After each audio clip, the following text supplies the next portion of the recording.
Hi students, NMS ఎగ్జామ్కి సంబంధించి last year జరిగినటువంటి ఎగ్జామ్లో ఇచ్చినటువంటి మ్యాథ్స్ సమ్స్ అనేవి ఎలాగున్నాయి, వాటికి సంబంధించిన సొల్యూషన్స్ అనేవి ఈ యొక్క క్లాసులో మనం చూద్దాం. ఫిబ్రవరి 2021న ఈ యొక్క ఎన్ఎంఎస్ ఎగ్జామ్ అనేది జరిగింది చివరిసారిగా. అయితే దీంట్లో ఈ ఎన్ఎంఎస్ ఎగ్జామ్లో మెంటల్ ఎబిలిటీ టెస్ట్ మ్యాట్, అలాగే స్కాలాస్టిక్ యాప్టిట్యూడ్ టెస్ట్ శాట్, ఈ రెండు విభాగాలు కలిపి ఒక్కొక్క దాని నుంచి 90 ప్రశ్నలు చొప్పున 180 ప్రశ్నలు అనేవి ఇవ్వడం జరుగుతుంది అనమాట. అంటే మెంటల్ ఎబిలిటీ నుంచి ఒక 90 ప్రశ్నలు 90 మార్కులకు, అలాగే శాట్ నుంచి 90 ప్రశ్నలు 90 మార్కులకి ఇవ్వడం అనేది జరుగుతుంది అనమాట. అయితే ఇక్కడ మెంటల్ ఎబిలిటీలోను అలాగే శాట్లోనూ కూడా రెండిట్లోనూ క్వాలిఫై అయితేనే స్టూడెంట్కి స్కాలర్ రావడం అనేది జరుగుతుంది అనమాట. లేదంటే కనుక ఎన్ఎంఎస్లో క్వాలిఫై అనేది అవ్వడం జరగదు. చాలామందికి మెంటల్ ఎబిలిటీలో ఈజీగా ఉండి చేసేయగలుగుతారు, స్కోర్ ఎక్కువ వస్తుంది, టోటల్ మార్క్స్ ఎక్కువ వస్తున్నాయి. కానీ శాట్లో మ్యాథ్స్లోనూ సైన్స్లోనూ సోషల్లోనూ తగ్గిపోతున్నాయి. సో దీనివల్ల ఎక్కువ స్కోర్ వచ్చినా సరే ఎన్ఎంఎస్కి సెలెక్ట్ కాకుండా కూడా కొంతమంది స్టూడెంట్స్ ఉండిపోతున్నారు అనమాట. కాబట్టి మ్యాథ్స్కి సంబంధించి మ్యాథ్స్లో మొత్తం ఓవరాల్లో శాట్ నుంచి ఇచ్చే 90 ప్రశ్నల్లో 20 మార్కులు 20 ప్రశ్నలు మ్యాథ్స్ నుంచి ఇవ్వడం జరుగుతుంది. ఆ మ్యాథ్స్కి సంబంధించి ఆ 20 ప్రశ్నలు ఎలా ఉన్నాయి, వాటికి సొల్యూషన్స్ ఎలా చేయాలనేది ఇప్పుడు మనం క్లాస్లో చూద్దాం.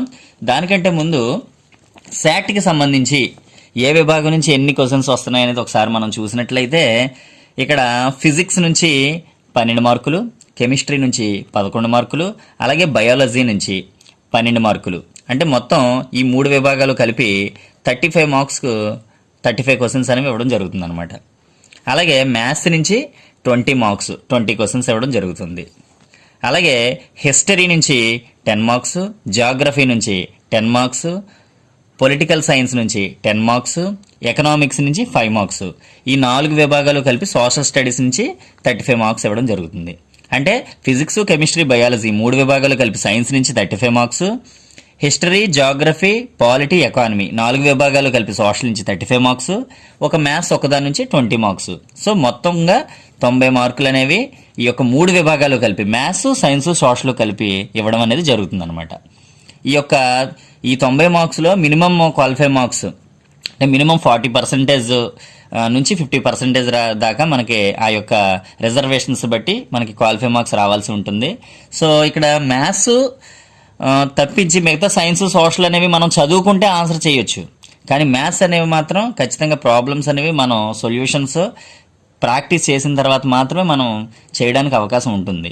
కాబట్టి మ్యాథ్స్ క్వశ్చన్స్ ఎలా ఉన్నాయి అనేది ఈ యొక్క పేపర్లో మనం ఒకసారి చూద్దాం.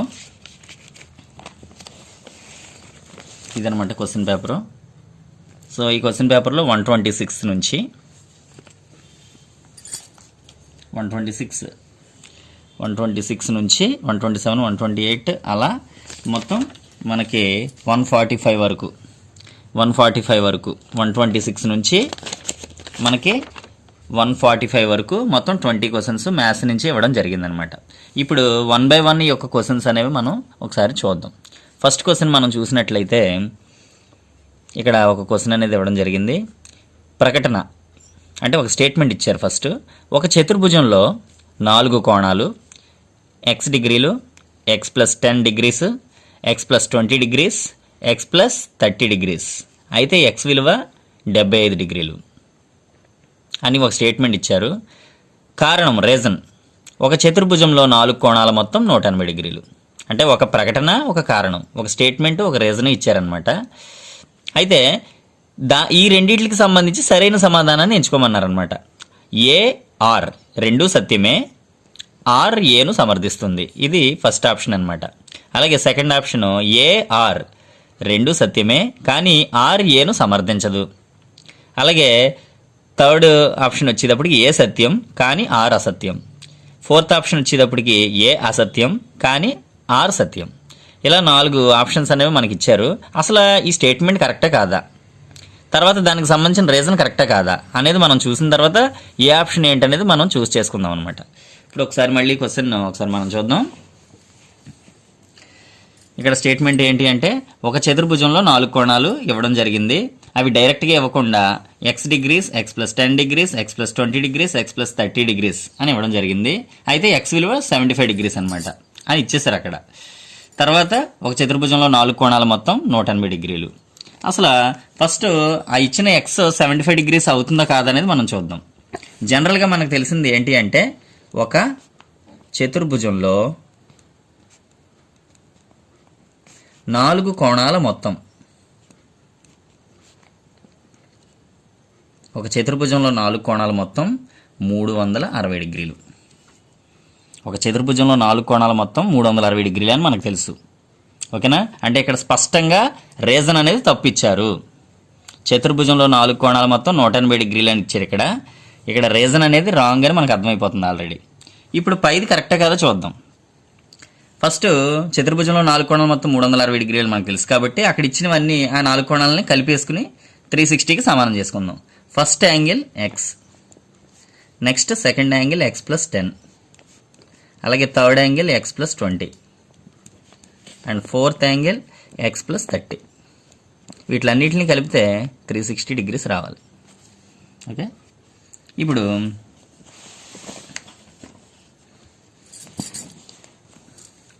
మొత్తం ఎక్స్లన్నీ సపరేట్ చేసి రాస్తున్నా. ఎక్స్ ఎక్స్ ఎక్స్ ఎక్స్ మొత్తం ఎన్ని వచ్చినాయి? 4. సో 4x అని రాసుకోవచ్చు దాన్ని. ప్లస్ 10 ప్లస్ 20 ప్లస్ 30, ఈ 3 ఫిగర్స్ని యాడ్ చేసేసుకోవచ్చు. 10 ప్లస్ 20 అంటే 30, 30 ప్లస్ 30 అంటే 60 ఈజ్ ఈక్వల్ టు 360 డిగ్రీస్. ఈ 60 డిగ్రీస్ అనేది అటువైపు మనం తీసుకెళ్ళినట్లయితే మైనస్ అవుతుంది.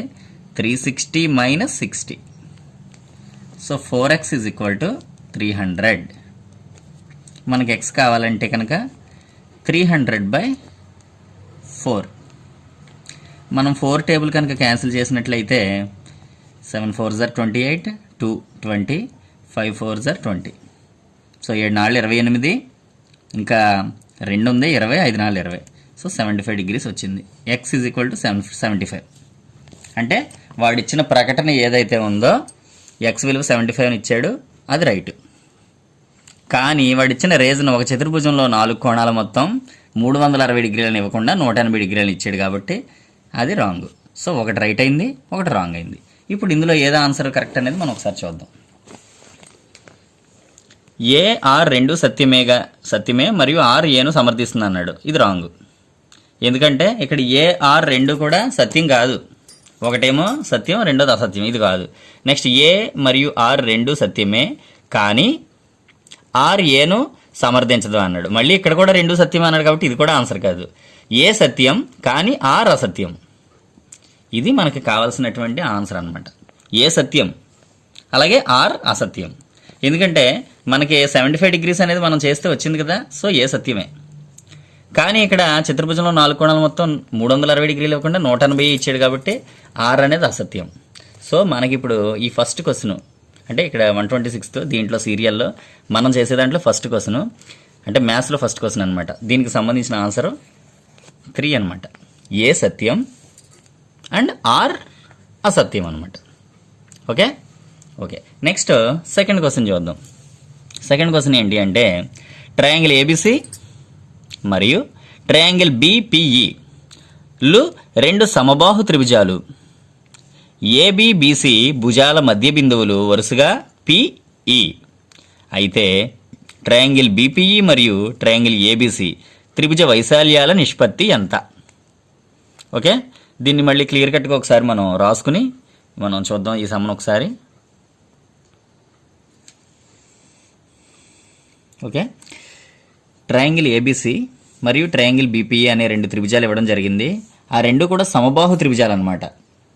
సమబాహు త్రిభుజాలు అంటే 3 భుజాలు కూడా సమానంగా ఉంటాయి అన్నమాట. ఏ త్రిభుజంలో అయితే 3 భుజాలు కూడా సమానంగా ఉంటాయో ఆ త్రిభుజాలని సమబాహు త్రిభుజాలు అంటారు.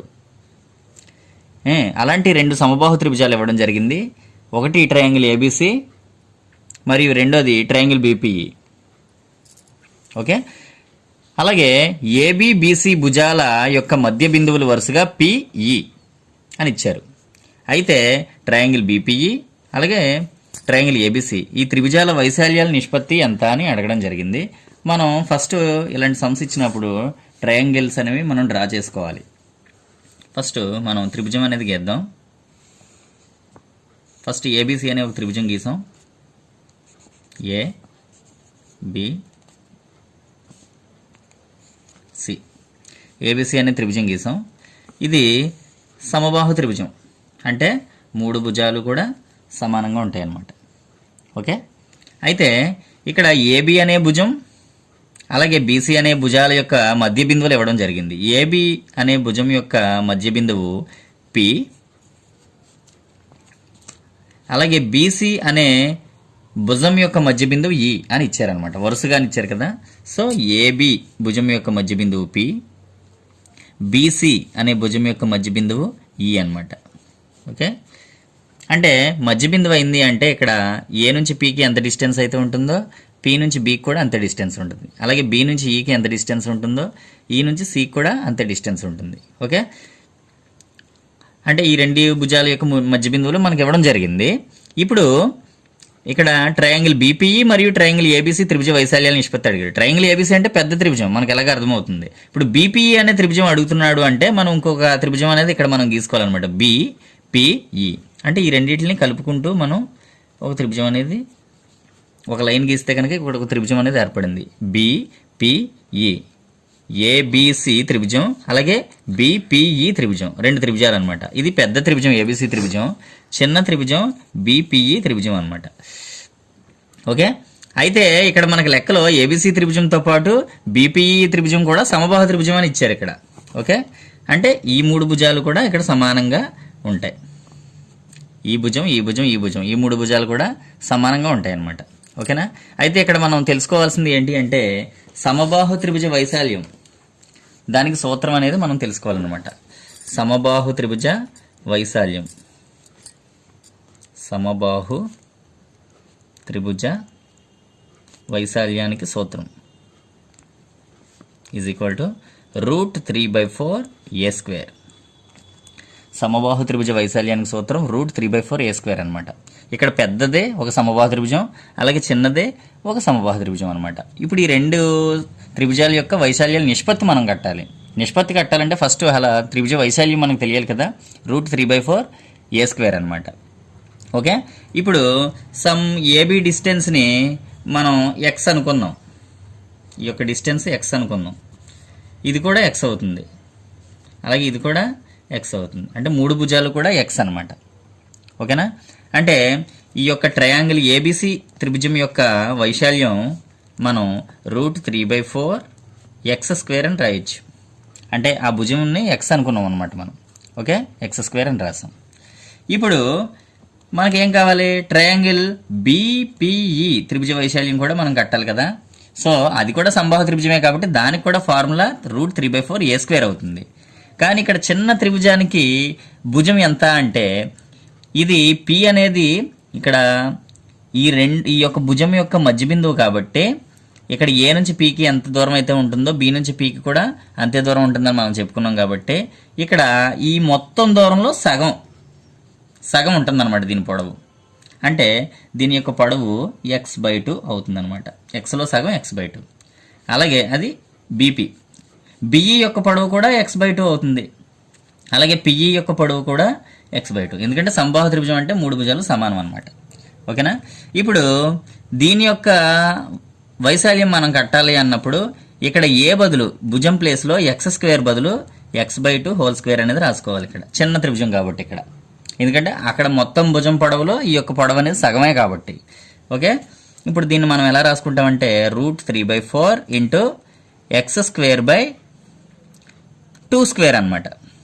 x/2² అంటే x²/2². x² అనేది రాసాను. 2² అంటే ఎంత, 2² అంటే 4. ఓకే, దీన్ని మనం ఎలా రాయొచ్చు అంటే 1/4 అనేది ముందుకు రాసేస్తున్నాను.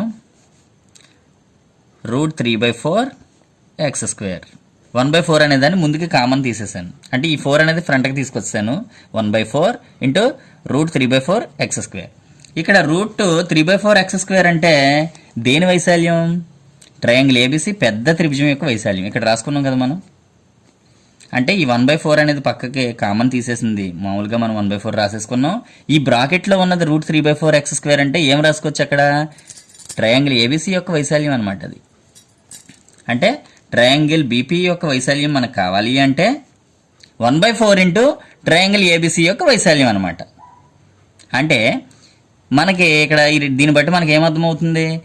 ఏదైతే చిన్న త్రిభుజం వైశాల్యం కావాలి అంటే పెద్ద త్రిభుజం వైశాల్యంలో 4వ వంతు అనమాట ఇక్కడ.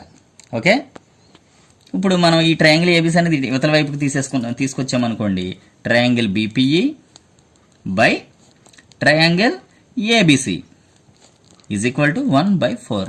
ఈ ట్రయాంగిల్ ఏబీసీ అనేది ఇవతల వైపు తీసుకొస్తాం అనమాట. అంటే ట్రయాంగిల్ బీపీఈ ఈస్టు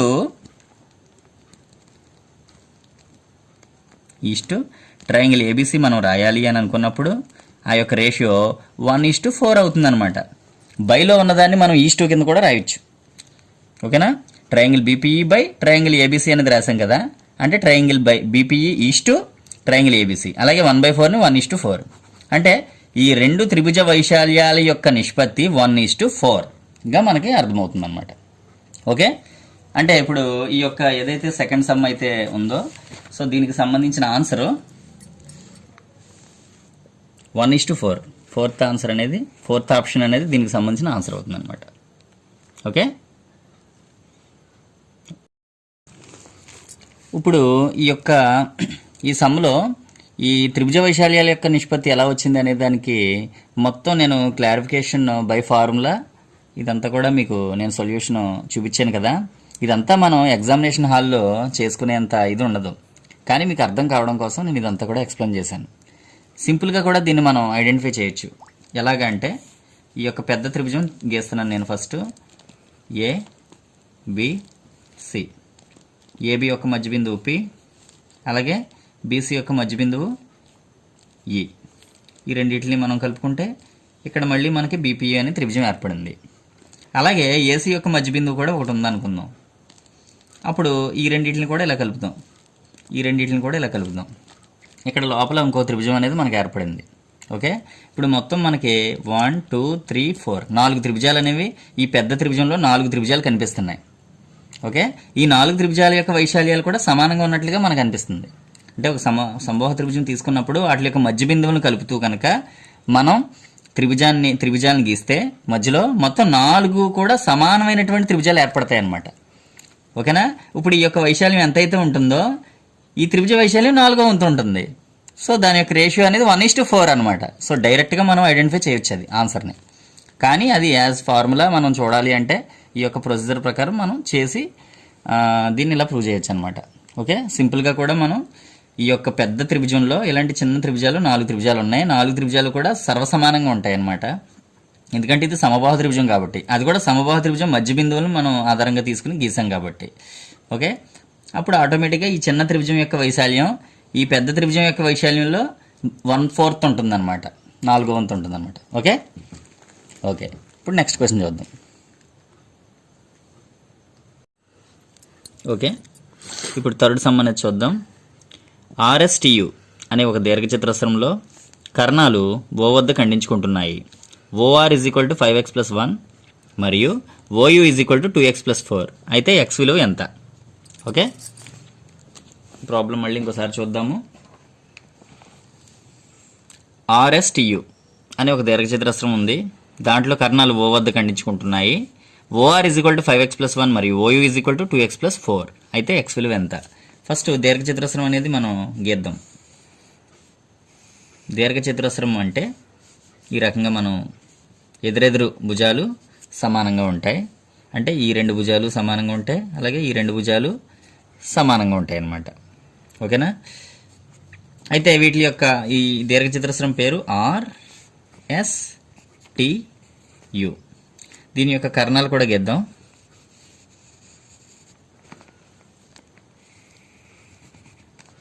సో ఈ కర్ణాల యొక్క ఖండన బిందువు ఓ అనమాట, అంటే ఓ వద్ద ఖండించుకుంటున్నాయి. అయితే మనకి ఇంకా సమ్లో ఇంకేమి ఇచ్చాడు అంటే OR is equal to 5x+1. OR అంటే ఇక్కడి నుంచి ఇక్కడికి ఇది 5x+1. అలాగే ఓయు అంటే ఇక్కడి నుంచి ఇక్కడికి 2x+4 అని ఇవ్వడం జరిగింది. అయితే ఎక్స్ విలువ ఎంత అని మనకు అడిగాడు. అయితే దీనికి మెయిన్ మనకి సూత్రం ఏంటి అంటే దీర్ఘచతురస్రంలో కర్ణాలు సమానంగా ఉంటాయి, కర్ణాల యొక్క పొడవులు సమానంగా ఉంటాయి. ఓకే, దీర్ఘచతురస్రంలో కర్ణాల యొక్క పొడవులు సమానంగా ఉంటాయి అన్నమాట. ఓకే, అంటే ఈ కర్ణం ఈ కర్ణానికి సమానంగా ఉంటుంది. అలాగే దీర్ఘచతురస్రంలో కర్ణాలు సమద్విఖండన చేసుకుంటాయి. సమద్విఖండన చేసుకుంటాయి అంటే ప్రతి కర్ణం ఇంకో కర్ణాన్ని రెండు సమానమైన భాగాల కింద విభజిస్తుంది అనమాట. అంటే కర్ణాల యొక్క ఈ మధ్య బిందువులు సమానం అవుతాయి అన్నమాట. అంటే ఇక్కడి నుంచి ఇక్కడికి ఎంత డిస్టెన్స్, ఇక్కడి నుంచి ఇక్కడికి ఎంత డిస్టెన్స్, ఇక్కడి నుంచి ఇక్కడికి అంతే డిస్టెన్స్ ఉంటుంది, ఇక్కడి నుంచి ఇక్కడికి ఎంత డిస్టెన్స్, ఇక్కడి నుంచి ఇక్కడికి అంతే డిస్టెన్స్ ఉంటుంది అనమాట. కర్ణాలు సమానం, అలాగే కర్ణాలు సమద్విఖండన చేసుకుంటాయి. అంటే ఇక్కడ మనకి ఆర్టీ అనేది ఒక కర్ణం కదా. ఓకే, అలాగే ఎస్యు అనేది ఒక కర్ణం. అంటే RT is equal to SU అవుతుంది అనమాట.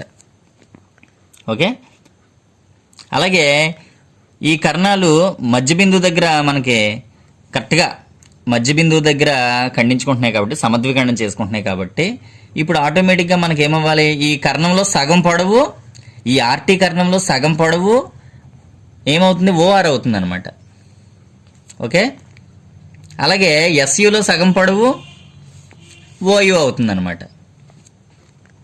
ఓకే, అంటే ఆర్టీని సగం చేస్తే ఓఆర్ వస్తుంది, ఎస్యుని సగం చేస్తే ఓయు వస్తుంది అనమాట. ఓకే, అంటే ఇప్పుడు మనకి ఆర్టీ కావాలంటే ఏం చేయాలి, ఇక్కడ ఆల్రెడీ ఓఆర్ అనేది ఇచ్చేసారు కాబట్టి 2 వేద్దాం ఇక్కడ. అంటే 2 ఓఆర్లు కలిపితే ఒక ఆర్టీ, 2 ఓయూలు కలిపితే ఒక ఎస్యు అనమాట. ఓకే, ఇప్పుడు 2 × 5x + 1 వేస్తే మనకి ఈ ఆర్టీ పొడవు వస్తుంది అనమాట.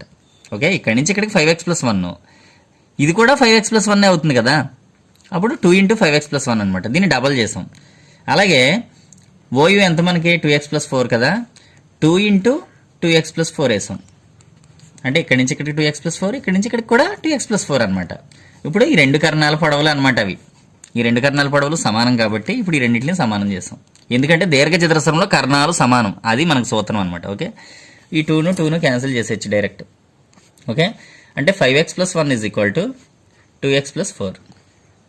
ఓకే, ఇప్పుడు ఈ 2xని ఇవతల వైపు తీసుకొస్తే 5x - 2x, అలాగే ఈ 1 అటువైపు తీసుకెళ్తే 4 - 1, 5x లోంచి 2x తీస్తే 3x = 4 లోంచి 1 తీస్తే 3, x = 3/3, 3 cancel 1 time. So x = 1. ఇది మనకు కావాల్సిన ఆన్సర్ అనమాట. ఓకే, x = 1 అనమాట. ఓకే, సో ఇప్పుడు మనకి దీనికి సంబంధించిన ఆన్సర్ చూద్దాం. ఫస్ట్లోనే ఉంది x విలువ 1. సో ఫస్ట్ ఆప్షన్ రైట్ అనమాట. ఓకే, ఓకే, ఇప్పుడు నెక్స్ట్ క్వశ్చన్, 4th క్వశ్చన్ చూద్దాం. ఇక్కడ మ్యాచింగ్ అనేది ఇవ్వడం జరిగింది. ఇందులో దీర్ఘచతురస్రం యొక్క ప్రతి కోణం విలువ. సాధారణంగా దీర్ఘచతురస్రంలో 4 కోణాలు లంబ కోణాలు, అంటే 4 కోణాలు కూడా ఒక్కొక్కటి 90 డిగ్రీలు అనమాట.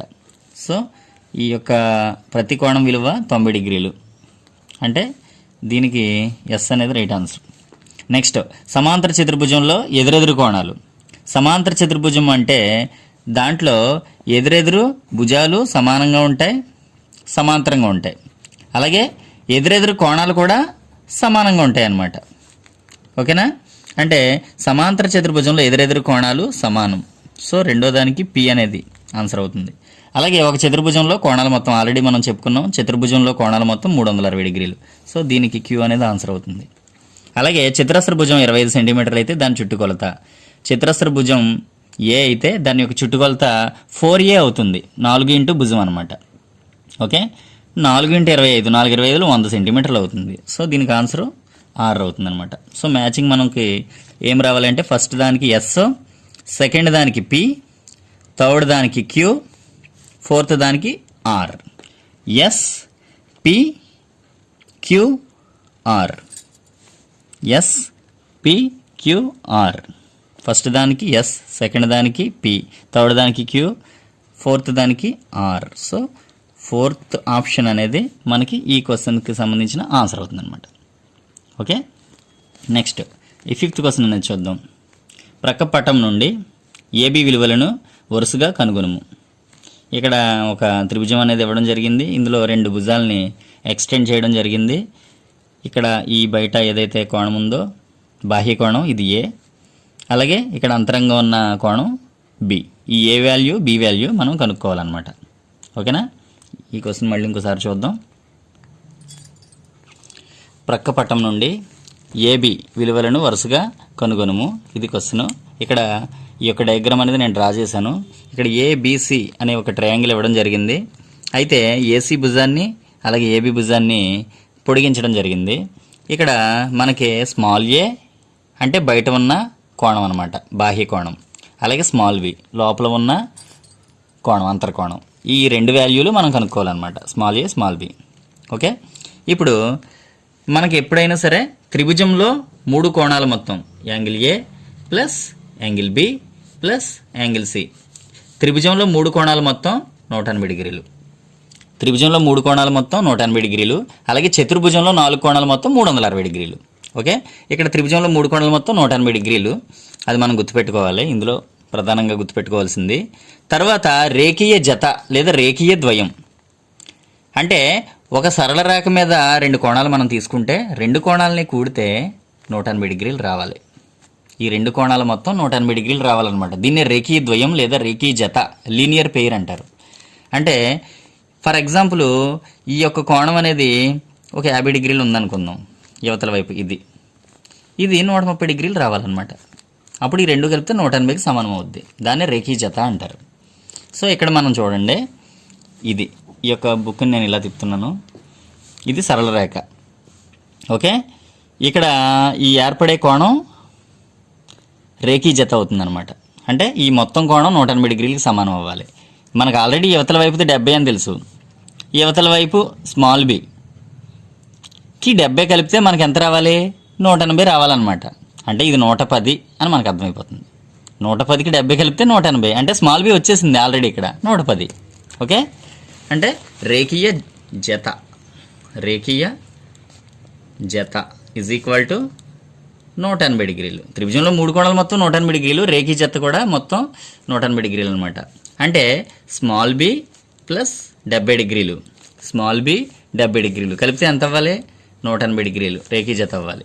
ఇప్పుడు మనకు బి కావాలితే ఏమవుద్ది? 180 మైనస్ 70, 110 డిగ్రీలు. సో మనకు already B is equal to 110 డిగ్రీలు ఒకటి వచ్చేసింది వాల్యూ. మనకి ఇంకా స్మాల్ ఏ వస్తే సరిపోతుంది. స్మాల్ ఏ ఇది బాహ్య కోణం అనమాట. ఇప్పుడు ఇక్కడ ఈ యొక్క త్రిభుజంలో 3 కోణాలు మొత్తం 180 డిగ్రీలు అనేది ఇప్పుడు మనం ఉపయోగించుకోవాలి. ఆల్రెడీ యాంగిల్ ఏ దగ్గర ఉన్న కోణం ఎంత? ఇక్కడ మనకి angle A is equal to already 40 degrees అని మనకి ఇచ్చేశారు.